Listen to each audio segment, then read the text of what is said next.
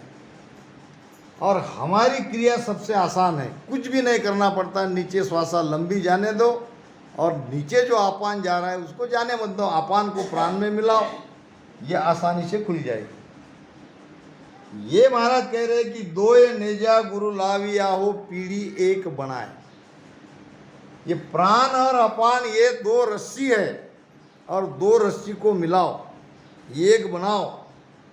दोए नर लागा खींचने हो, अब खींचने वाले दो नर चाहिए, ये है मन और प्राण। प्राण को खींचने के लिए प्राण की ही आवश्यकता होती है, और दूसरा है मन। दोए नर लागा खींचने हो यूं गुरु काढ़ा आए, यानी मन और प्राण हमारे प्राण को ऐसे खींच रहे, थोड़ा थोड़ा थोड़ा थोड़ा थोड़ा थोड़ा करके हम ऊपर जा रहे हैं। ये है राजयोग की भक्ति, राजयोग सतगुरु की सेवा और जोग कुल हुई। फिर जब ये प्राण अपान भी हमारा खत्म होता है तो फिर आपको वो लगाने की जरूरत नहीं, अपने आप सारी चीजें लगी रहती है। फिर हमारा ध्यान होता है अरद उरद, यानी नीचे से ऊपर, नीचे से ऊपर पूरी श्वासा 21,600 श्वासा पूरी की पूरी ऊपर जाती है। अगर ये योग आपका बन जाए, ये रास्ता खुल जाए, रीढ़ की हड्डी के अंदर से प्राण आगे निकल जाए, तो बराबर आपकी हर एक श्वासा पीछम के रास्ते से ऊपर चढ़ती रहती है। उसको महाराज ने कहा है 600 शेष 21,12 निस दिन भला संभावे। 21,600 श्वासा उसको 12 कहा है। 12 कहते हैं जो हम पानी देते हैं जमीन को, तो ये बराबर ये श्वासा रूपी पवन रूपी पानी ऊपर चढ़ता रहता है, नीचे से ऊपर। इसको कहते हैं अरद उरद। उरद यानी ऊपर, अरद यानी नीचे। नीचे हमने सुरती लगाई तो पूरी श्वासा नीचे जाती है और फिर अपने आप को पलटती है। आपको उसका एहसास होता है, आपको पता चलता है आपकी पवन ऊपर चढ़ रही है। ये खाली होते ही आपको डकार आएगी और तरह तरह के आवाज़ पेट में आनी शुरू हो जाएगी। इसका मतलब है पेट की ये वायु खाली हो रही है, पीछे से जा रही है। तो ये है दोए नेजा और ये है दो नर, मन और प्राण। तो ये है राजयोग। ऐसा कोई अगर ध्यान कर रहा है तो उसको सारी वाणी भी वो खोल देगा। सारे महाराज के जो रहस्य अनसुलझा ज्ञान है वो पूरा ज्ञान वो खोल के रख देगा, अगर वो रास्ते से वो जा रहा है। हम ये विषय लेना इसलिए नहीं चाहते हैं, ये विषय को हम समझा नहीं सकते। इसका मतलब है हमारा ध्यान महाराज ने जैसा बताया वैसा हो नहीं रहा है। अगर हो जाता तो एक कप का खुला हो जाता।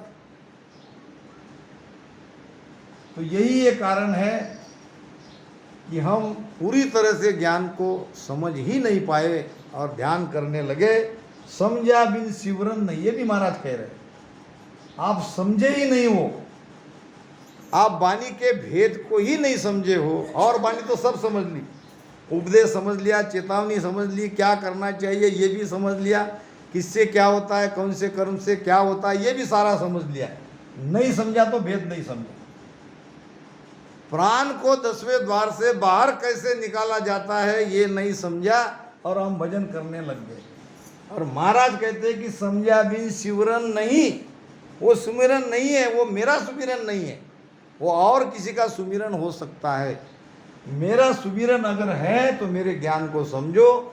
सुन सुन मेरो ज्ञान रे की जो शब्द विचार, और आजो सब सतलोक में मत पड़ रही जो हार। ज्ञान को सुनना पड़ेगा, ज्ञान को समझना पड़ेगा, उसमें से भेद यानी रास्ता खोजना पड़ेगा। महाराज कहते हैं भणिया खरा गुण्या नहीं कोई, जब लग काम न आवे। मेरे रामा जब लग काम न आवे। के सुख राम भेद बिन भजिया, के सुख राम भेद बिन भजिया। परम मोक नहीं जावे, साधु भाई समझ सोच रहो गाड़ा। संतो भाई समझ सोच रहो गाड़ा। भेदी बिना बात मति मानो, भेदी बिना बात मति मानो। सबई फिरत है आड़ा, साधु भाई समझ सो